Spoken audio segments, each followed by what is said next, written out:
Selamat datang para pemirsa di Perspektif Global Indo. Suatu kehormatan bagi kami untuk menyajikan informasi terhangat yang baru saja kami perbarui. Dan berikut adalah informasi selengkapnya. Selamat menyaksikan. Pada tanggal 4 bulan kantor berita Iran Tasnim dan Fars melaporkan bahwa Korps Garda Revolusi Islam Iran, IRGC, berhasil menyita sebuah UAV Hermes 900 milik Israel. Seorang perwakilan IRGC mengatakan bahwa UAV tersebut telah melanggar wilayah udara kami, tetapi dengan cepat diganggu oleh sistem peperangan elektronik dan dipaksa untuk mendarat. UAV ini oleh karena itu disita dalam kondisi utuh dan akan memberikan kami referensi penting mengenai teknologi pertahanan Israel. Selain pengumuman tersebut, IRGC juga merilis gambar-gambar spesifik dari UAV Israel tersebut. Menurut situs berita militer Military Watch, H900 adalah salah satu jenis UAV termahal milik Tel Aviv dengan harga sekitar $30 juta AS per unit. Israel diperkirakan memiliki sekitar 50 UAV jenis ini dalam arsenalnya. H900 adalah UAV multimisi jarak menengah yang dikembangkan oleh perusahaan Israel Aerospace Industries (IAI). Pesawat ini mencapai kecepatan maksimum 220 km, jam ketinggian terbang maksimum 9.100 meter, muatan maksimum 350 kg, dan durasi operasi terus-menerus selama 30 jam. Bentuk H900 dinilai cukup mirip dengan model UAV MQ-9 Reaper milik AS. Dengan teknologi sensor elektrooptik atau inframerah dan radar apertur sintetis, Hermes dapat melakukan misi pengintaian dengan sangat efektif. Selain itu, UAV ini juga dapat membawa rudal udara ke udara atau udara ke darat untuk melakukan operasi serangan. Dalam sebuah wawancara dengan CNN baru-baru ini, Presiden Donald Trump mengatakan bahwa kejutan terbesar ketika AS dan Israel melancarkan serangan terhadap Iran adalah serangan dari Teheran terhadap negara-negara Arab, termasuk Bahrain, Yordania, Kuwait, Qatar, dan Uni Emirat Arab. Hal yang menurutnya telah menarik mereka ke dalam konflik yang awalnya ingin mereka hindari. Menurut Trump, pemerintah Arab mengharapkan AS akan menangani situasi tersebut dan tidak berencana untuk memainkan peran utama. Dia berkata, "Kami sangat terkejut." Selain itu, pemimpin AS tersebut menyatakan bahwa negara-negara itu sekarang secara aktif melawan setelah menjadi sasaran. Dia mengatakan, awalnya mereka hanya berniat untuk terlibat sangat sedikit, tetapi sekarang mereka bersikeras ingin berpartisipasi. Pemilik Gedung Putih tersebut mengatakan dia mengenal baik para pemimpin di kawasan itu dan menggambarkan mereka sebagai orang-orang yang tangguh dan cerdas. Namun, menambahkan bahwa tindakan Iran termasuk serangan terbuka yang katanya menargetkan lokasi sipil seperti hotel dan apartemen telah membuat mereka marah. Dia menyatakan bahwa mereka menyukai kami, tetapi mereka masih mengamati. Mereka tidak punya alasan untuk ikut campur. Menurut Trump, ambisi nuklir jangka panjang Iran telah menyelimuti kawasan itu selama bertahun-tahun, menciptakan ketidakstabilan dan ketakutan. Dia berkata mereka telah hidup di bawah awan hitam itu selama bertahun-tahun. Itulah sebabnya tidak pernah ada perdamaian. AS dan Israel mengatakan serangan terhadap Iran bertujuan untuk melemahkan program nuklir dan misil Teheran, yang menurut kedua pemerintah merupakan ancaman langsung bagi keamanan regional. Trump mengatakan bahwa Iran telah menolak kesempatan untuk mengekang ambisi nuklirnya, sementara para pejabat AS mengatakan serangan itu bertujuan untuk menghilangkan apa yang mereka gambarkan sebagai bahaya yang meningkat bagi pasukan AS dan sekutu di Timur Tengah. Para pejabat AS dan Israel juga mengatakan operasi ini menargetkan landasan peluncuran rudal, gudang penyimpanan, dan infrastruktur militer yang digunakan oleh Iran dan sekutunya. Iran menyangkal mencari senjata nuklir, tetapi pemerintah Barat telah lama menganggap program nuklir dan rudal balistiknya sebagai faktor destabilisasi, terutama di tengah meningkatnya ketegangan dan serangan balasan di seluruh kawasan. Pada tanggal 2 bulan militer AS mengumumkan 2 tentara AS tambahan tewas dalam operasi di Iran, sehingga jumlah total kematian warga Amerika menjadi 6 orang. Komando Pusat AS mengatakan dalam sebuah unggahan di X bahwa jenazah 2 tentara yang sebelumnya hilang telah ditemukan di sebuah fasilitas yang diserang selama serangan awal Iran di wilayah tersebut. Militer tidak mengatakan di mana para prajurit itu tewas dan mengatakan identitas mereka akan dirahasiakan hingga 24 jam setelah keluarga mereka diberitahu. Menurut Bulan Sabit Merah Iran, setidaknya 555 orang telah tewas di Iran sejak operasi militer AS dan Israel dimulai, dan serangan telah terjadi di lebih dari 130 kota di seluruh negeri. Pihak berwenang Israel melaporkan 11 orang tewas di Israel, sementara para pejabat di Lebanon mengatakan 31 orang telah tewas di negara itu. Iran secara luas dinilai memiliki gudang rudal balistik terbesar di Timur Tengah, meskipun jumlah pastinya masih belum jelas. Para pejabat militer AS sebelumnya memperkirakan Iran memiliki sekitar 2.500 rudal balistik. Namun para analis mengatakan stok ini telah berkurang karena serangan dan peluncuran rudal baru-baru ini. Para pejabat Israel memperkirakan bahwa Iran saat ini mungkin hanya memiliki sekitar 1.500 rudal. Arsenal ini mencakup rudal jarak pendek dan menengah yang mampu mencapai Israel dan pangkalan militer AS di seluruh Teluk. Iran mengklaim program misilnya bersifat defensif, tetapi badan-badan intelijen barat menganggap senjata-senjata ini sebagai elemen sentral dalam strategi penangkalan Teheran dan sistem pengiriman potensial jika Iran pernah mengejar kemampuan nuklir. Sukhoi Su-24 adalah pesawat tempur pembom supersonik buatan Rusia yang dirancang untuk misi serangan ketinggian rendah dalam segala kondisi cuaca diperkenalkan sejak zaman Uni Soviet. Pesawat ini dapat membawa berbagai macam senjata konvensional dan telah digunakan oleh banyak negara untuk operasi serangan darat. Iran mengoperasikan pesawat Su-24 di angkatan udaranya termasuk yang diperoleh dari Iraq selama Perang Teluk tahun 1991 dan yang lainnya dipelihara melalui peningkatan domestik.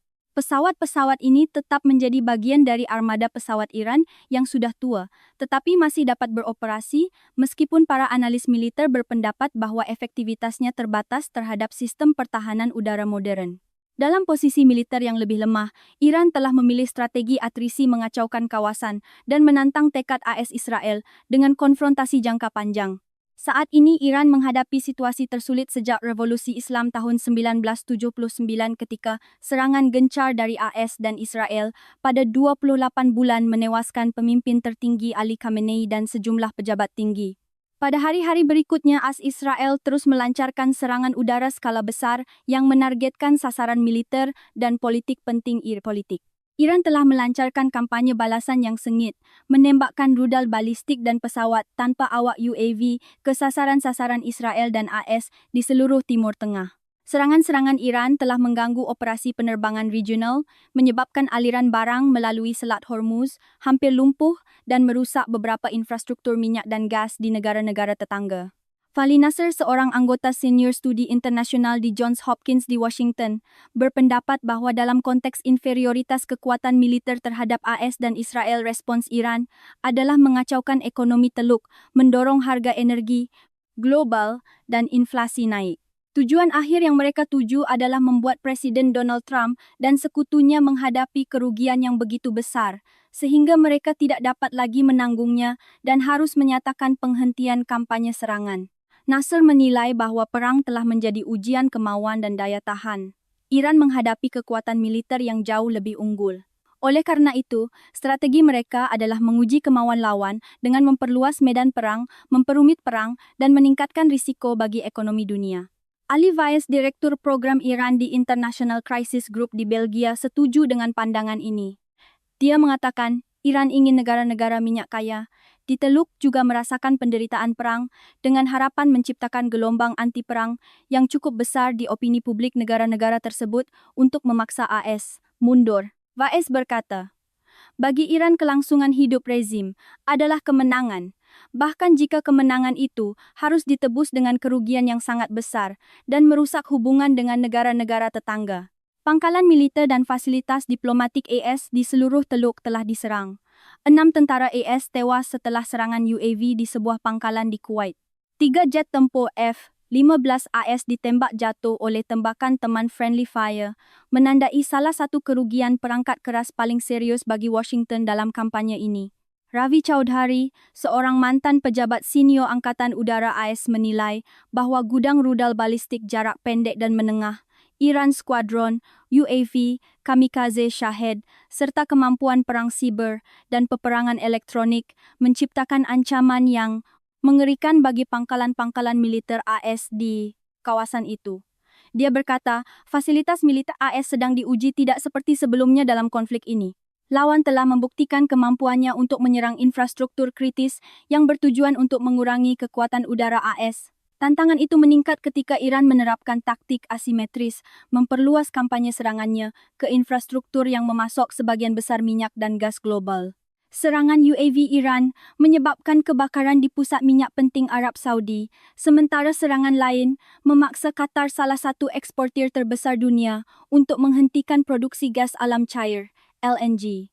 Ancaman dari Iran hampir melumpuhkan lalu lintas transportasi melalui Selat Hormuz, tempat setidaknya 20% minyak dan gas alam dunia diangkut. Setidaknya 4 kapal kargo diserang oleh objek terbang tak dikenal, kemungkinan besar UAV di wilayah lepas pantai UAE dan Oman dalam waktu 24 jam. Saat mereka melewati Selat Hormuz yang titik tersempitnya selebar hampir 34 km dan berbatasan dengan Iran Selatan. Infrastruktur energi kritis di kawasan itu dilindungi oleh sistem pertahanan udara AS dan negara-negara Teluk. Namun jumlah rudal dan UAV yang besar yang diluncurkan Iran dalam beberapa hari terakhir membuat sistem pertahanan udara menjadi tegang. Beberapa negara Teluk semakin khawatir akan risiko kehabisan rudal pencegat yang mahal. Seorang pejabat militer senior AS mengatakan senjata Iran mampu mencapai fasilitas dan aset tetap kami di kawasan itu. Itu bisa berupa gedung kedutaan atau apapun yang mengibarkan bendera AS. Pada tanggal 2 bulan, Ali Larijani, Sekretaris Dewan Keamanan Nasional tertinggi Iran, menyatakan di media sosial bahwa Teheran telah siap untuk perang jangka panjang, termasuk rencana untuk eskalasi dan perluasan medan perang. Stok melimpah Iran yang mencakup jenis-jenis UAV murah yang dapat diproduksi secara massal adalah keuntungan yang memungkinkannya untuk menerapkan taktik atrisi terhadap AS. Daniel Byman, Direktur Program Perang Ancaman Non-Tradisional dan Terorisme di organisasi CSIS, mengatakan bahwa AS dan sekutu-sekutunya di Teluk memiliki terlalu banyak target yang perlu dilindungi, sementara jumlah amunisi rudal pertahanan udara Patriot mereka terbatas. Dalam 4 hari pertama konflik, AS dan negara-negara Teluk mungkin telah menembakkan hampir 2,500 rudal pertahanan udara untuk mencegah rudal balistik dan UAV Iran. Sementara itu, perusahaan Lockheed Martin AS sepanjang tahun 2025 hanya akan mengirimkan total 620 rudal PHE, 3 untuk sistem Patriot. Menurut analis militer Frank Stefan Gedi, konflik ini adalah perlombaan melawan waktu.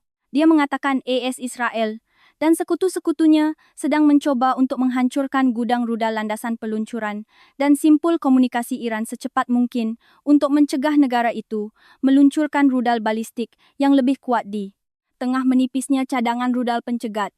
Iran bertaruh bahwa daya tahannya lebih baik daripada AS dan sekutunya. Namun para pengamat memperingatkan bahwa risiko yang dihadapi Teheran juga sangat besar. Pada tanggal 2 bulan, Presiden Trump menyatakan akan melanjutkan perang setidaknya selama 4 hingga 5 minggu dan tidak mengesampingkan penggunaan pasukan darat AS. Menteri Luar Negeri Marco Rubio memperingatkan bahwa pukulan terkuat masih akan datang dan Pentagon mengatakan akan mengirim lebih banyak tentara dan pesawat tempur untuk berpartisipasi dalam kampanye. Para analis mengatakan ada tanda-tanda bahwa AS telah mendorong kelompok-kelompok minoritas di Iran seperti Kurdi dan Baluchi untuk memberontak melawan pemerintah. Militer Iran dalam beberapa hari terakhir telah menyerang beberapa sasaran Kurdi di daerah perbatasan dengan Irak, tampaknya untuk mengantisipasi skenario ini. Satu risiko bagi Iran adalah bahwa serangannya tidak menyebabkan perpecahan antara negara-negara Teluk dengan AS, melainkan memperkuat tekad negara-negara ini. Negara-negara yang tergabung dalam Dewan Kerjasama Teluk GCC yang terdiri dari Arab Saudi, UAE, Qatar, Kuwait, Bahrain, Oman pada tanggal 1 bulan mengeluarkan pernyataan bersama yang menekankan posisi bersatu dalam menghadapi serangan Iran, menegaskan bahwa keamanan negara-negara GCC tidak dapat dipisahkan dan mempertahankan hak untuk membalas demi membela diri. Meskipun menyerukan penghentian tindakan konfrontatif, GCC tidak mengkritik kampanye AS Israel. Hasan Al-Hassan, seorang ahli Timur Tengah di Institut Internasional untuk Studi Strategis ISS di London, berpendapat setelah serangan Iran, negara-negara ini sekarang kemungkinan besar akan mengizinkan pasukan AS menggunakan wilayah, udara dan teritori mereka untuk melakukan kampanye yang lebih efektif. Inggris, Prancis, dan Jerman, negara-negara yang awalnya tidak mendukung perang ini sekarang juga mengisyaratkan bahwa mereka dapat bertindak untuk melindungi tentara dan kepentingan mereka di Teluk. Al-Hassan berkata, karena mereka semua menyadari bahwa kepentingan bersama sedang terancam. Namun setelah mencoba melepaskan diri dari gas Rusia, Eropa sekarang lebih bergantung pada energi dari Teluk daripada sebelumnya, sementara setengah dari minyak India melewati Selat Hormuz. Oleh karena itu, tekanan pada Trump untuk mempersingkat perang akan meningkat. Eli Granmaye, seorang ahli Iran di Dewan Hubungan Luar Negeri Eropa (ECFR), berpendapat bahwa sangat sulit untuk mengetahui niat sebenarnya dari Trump. Pakar Granmaye berkata, Trump telah menyingkirkan pemimpin tertinggi Ali Khamenei, sesuatu yang tidak berani dilakukan oleh presiden lain. Dia memiliki jalan keluar jika dia mau, bahkan jika Israel melihat ini sebagai kesempatan sekali seumur hidup untuk mengubah rezim di Iran. Trump sering berbicara tentang keinginan untuk mencapai kesepakatan dengan Iran dan baru-baru ini mengutip kasus Venezuela, di mana pasukan AS menyerbu dan menangkap Presiden Nicolas Maduro dan mendukung kelompok kepemimpinan baru yang memiliki pandangan yang kurang keras terhadap Washington. Pada tanggal 1 bulan, dia menyatakan, saya pikir apa yang telah kami lakukan di Venezuela adalah skenario yang sempurna. Matthew Kroenig, seorang mantan pejabat pertahanan AS yang mempelajari kebijakan luar negeri Trump, berkomentar bahwa Presiden AS tidak tertarik pada kampanye militer yang berkepanjangan dan mungkin puas dengan beberapa hasil seperti yang telah dicapai di Venezuela. Kroenig berkata, mereka telah mencapai beberapa tujuan mereka. Jadi saya pikir mereka bisa menarik pasukan kapan saja dan menyatakan ini sebagai operasi yang sukses. Dalam pertemuan tertutup dengan para legislator baru-baru ini, Menteri Perang AS nama tidak jelas tampaknya menyatakan kekhawatiran bahwa UAV Shahed Iran menimbulkan ancaman serius dan sistem pertahanan udara tidak akan dapat mencegat semuanya. Menurut sumber, Ketua Kepala Staf Gabungan Jenderal Dan Hokanson mengakui bahwa UAV ini menciptakan masalah yang jauh lebih kompleks daripada yang diperkirakan AS pada awalnya. UAV Shahed terbang rendah dan lambat membuatnya lebih sulit dideteksi dan kurang rentan untuk dicegat dibandingkan dengan rudal balistik. Biayanya yang murah dan kemudahan produksinya membuat Shahed sangat berbahaya ketika diluncurkan secara massal dalam bentuk kawanan swarm. Hal ini dapat membanjiri pertahanan udara, memungkinkan UAV untuk lolos dan menabrak target. Namun beberapa pejabat juga berusaha untuk meredakan kekhawatiran, mencatat bahwa mitra di negara-negara Teluk telah menyiapkan stok rudal pencegat sebelumnya. Para legislator memberikan penilaian yang berbeda tentang berapa lama konflik ini bisa berlangsung. Senator Tommy Tuberville berpendapat waktunya bisa antara 3 hingga 5 minggu. Sementara Senator Joni Ernst menekankan bahwa saat ini belum ada kriteria yang jelas untuk menilai kemajuan. Para pejabat AS sedang memberikan penjelasan kepada para legislator saat perang dengan Iran meningkat, mengancam akan memicu krisis energi global dan mendestabilisasi Timur Tengah. Pada tanggal 3 bulan, Presiden Donald Trump mengatakan sebagian besar fasilitas militer Iran telah dihancurkan dan serangan baru telah menargetkan kepemimpinan Iran. Senator Mark Kelly dari Partai Demokrat memperingatkan bahwa AS tidak memiliki pasokan yang tak terbatas. Kelly berkata, orang Iran memiliki kemampuan untuk memproduksi banyak sekali UAV, Shahed rudal, balistik jarak menengah dan pendek, dan mereka memiliki persediaan yang sangat besar. Jadi pada titik tertentu ini akan menjadi masalah kuantitas. Bagaimana kita bisa mengisi kembali amunisi pertahanan udara? Dari mana mereka akan datang? Selain itu, sebuah UAV Shahed Iran hanya berharga antara 20.000 hingga 50.000 dolar AS, sementara satu rudal Patriot berharga hingga 3 juta dolar AS. Dari segi efektivitas, biaya Iran tampaknya berusaha untuk mengikis potensi pertahanan udara AS dalam perang asimetris. Serangan UAV Iran dapat mengganggu Selat Hormuz selama berbulan-bulan, tetapi berapa lama Teheran dapat mempertahankan gelombang peluncuran rudal masih belum jelas. Menurut sumber intelijen dan analis militer, sejak AS dan Israel menyerang Iran pada 28 bulan, Teheran telah meluncurkan ratusan rudal dan lebih dari 1,000 UAV ke negara-negara Teluk tempat Washington menempatkan pangkalan militernya. Menurut organisasi riset nirlaba, CIR, yang didanai oleh Kementerian Luar Negeri Inggris, Teheran adalah produsen UAV besar dan memiliki kapasitas industri untuk memproduksi sekitar 10.000 unit per bulan. Ukuran gudang rudal Iran masih belum jelas dengan perkiraan berkisar dari 2.500 menurut militer Israel hingga sekitar 6.000 menurut analis lain. Jumlah senjata yang tersisa di Iran bisa menjadi faktor kunci yang menentukan jalannya perang. Menutup Selat Hormuz titik sempit antara Iran dan Oman di mana sekitar 1/5 dari minyak mentah dan gas alam cair dunia lewat adalah salah satu tujuan utama Iran. Aktivitas pengiriman melalui jalur arteri energi ini hampir lumpuh setelah Iran menyerang 6 kapal. Menurut Farzin Nadimi, seorang peneliti senior di Institut Washington Iran, kemungkinan besar masih dapat mempertahankan perang dengan UAV. Generasi terbaru UAV Shahed, 1036 negara itu, memiliki jangkauan 700 hingga 1 bilung, cukup untuk mencapai titik manapun di sepanjang pantai selatan, Teluk Persia saat diluncurkan dari wilayah Iran atau dari kapal. Dan jika rudal dan UAV mulai menipis, Iran dapat mengerahkan ranjau laut. Menurut The Red Global, sebuah perusahaan intelijen risiko maritim Teheran memiliki stok antara 5.000 hingga 6.000 ranjau semacam itu dan memiliki kemampuan untuk secara efektif memblokade Selat Hormuz jika ketegangan terus meningkat.